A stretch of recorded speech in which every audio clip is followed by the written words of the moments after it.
On September 27, 1986, I was taking part in my second 150-mile bike ride for a woman who died of kidney failure. This ride was named after her. It was a hot September morning that day, and dry weather was coming from the north. This would put our ride into a headwind. To finish the 150-mile charity ride, everyone would have to work very hard to keep up the speed and pace. The cutoff time was 12 hours. Unfortunately for me, a perfect storm came together that almost killed me. At first, there were 300 cyclists leaving from Corpus Christi early in the morning. I sprinted in front of the group and went as quickly as I could to get as close to San Antonio as possible before the wind direction changed. 45 miles into the ride, I had a flat tire on my bike and could not change it on my own. A help vehicle came up and helped me. My tire had to be changed for about 25 minutes. My ride would have to be called off if I did not do everything I could in order to catch up to the bicyclists, who were about 4 miles ahead. That is how it worked out. Then, the wind changed. In order for me to deal with the wind on my own, I did not have anyone else to protect me from it. I also had to deal with the high temperatures, which rose to about 86 degrees. It took extra work for my body to keep up with the rest of the group, but I did not want to give up. 20 miles later, when I was on the northbound side of the highway, the crew told me to stop and get out of the way. They said that I tried very hard to catch up to the group, but they had to stop me when we came to the bridge. So, I got off my bike and walked away. I was very sad because I'd been through so much over the last 65 miles. I knew I was in trouble when I saw that. My body was starting to shut down as the adrenaline was leaving my body, so I looked at my body. People thought my vital organs were going to fall apart and start to fail. There were 3 nurses on the crew, and they saw how quickly I was getting worse. They told me to ask another cyclist to help me to keep going, but it was already too late. In the middle of the night, I felt dizzy and fell to the ground. My life is over. Lord, it is in your hands now. In the whole thing, I did not get scared. I was, in fact, relieved. I was doing a lot of good for the people around me by getting involved in things like bicycle charities and other things like that. Yet, I secretly thought this was a cruel world, and I was relieved when I could finally leave it behind and get away from it. Because skeptics tried to discredit my story over the years, I had to be in the right mindset when I had the NDE. They said that I might not have wanted to live. Why did I have the hallucination thing happen? They thought I did not want to be alive anymore and was happy to leave the cruel world behind. I could confidently say I didn't. Something amazing happened on that day. My subconscious mind should have let me die, but something truly amazing happened that day. As a strange Christian, I thought I was weird. I did not understand why I thought about death in an atheist way. I thought I was going to lose consciousness and stop being alive. Nonetheless, my mind did not go back to being the same way. That is what I thought. In fact, it felt like I had a super consciousness. The same type of super consciousness I saw in deceased people who contacted me from my past experiences and observations of them. During the last stages of my life, I was lying down the same way I did when I was on Earth. I was facing up and looking at the clouds. Then, things started to get weird. I like math, but when I had my accident in 1986, I did not know anything about quantum physics.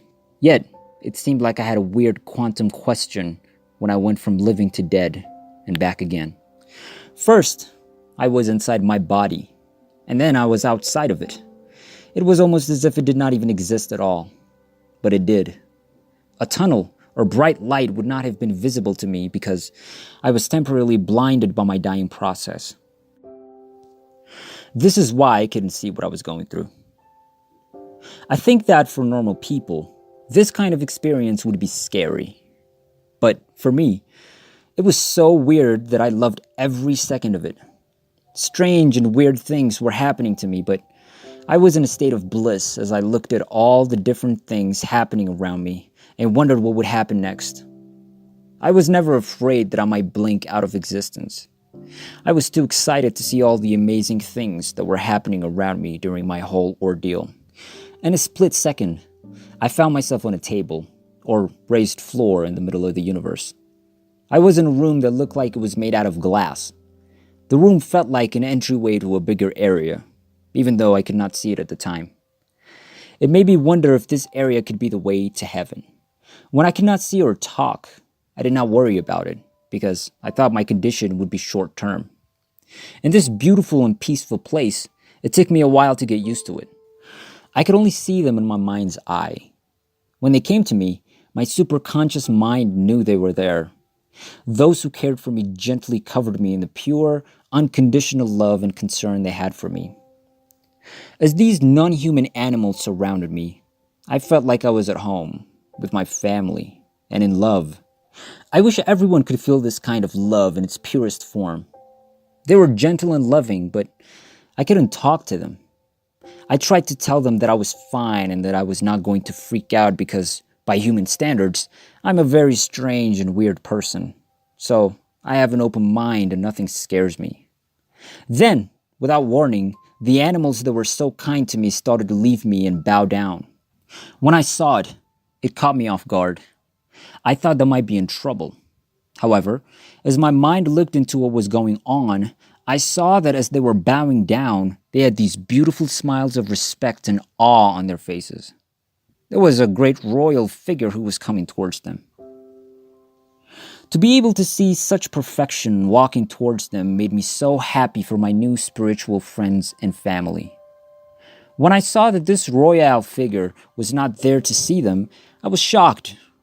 It came right up to my face and smiled at me with the same concern a parent would have for their child after they had an accident. Still, I couldn't see, hear, smell, or taste, but my emotions came back to me again. They just smiled and said something to the effect of, "My little one, why are you here?" "Not now. I have to send you back. Do not be afraid when you come back to Earth and make mistakes. Just live your life the best way you can and try to show unconditional love for the people you meet, the same way my subjects showed their unconditional love for you. You do not have to worry about whether people believe in you or not. Just believe that everyone you meet will be affected in some way by your experience. And let me do the hard job of making decisions about people if I need to." This royal figure gently picked me up and took me back to my body, which seemed like a million light years away. So much more peaceful as we came back to Earth. There were cumulus clouds above, and then I felt like I was in the air. Finally, I was in my body, and my organs began to work again.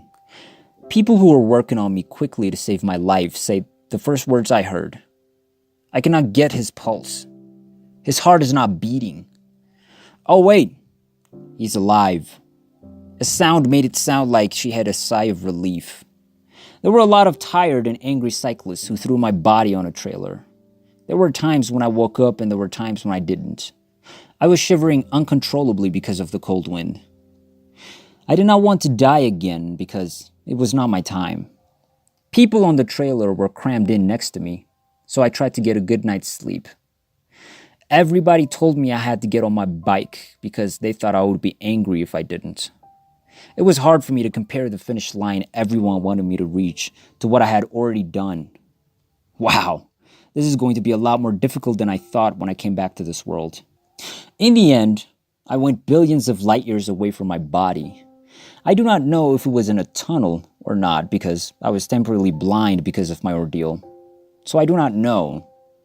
I also thought about unconditional love, family, and home all the time from very loving non-humans. I did not have any say in whether or not I could stay with them or not. It was decided that I had to go back to Earth, where I live now and where I am happy. I wish I could have stayed there. You should live your life to the best of your abilities while you're here on Earth. I hope my story was interesting, entertaining, and inspirational for you to do that.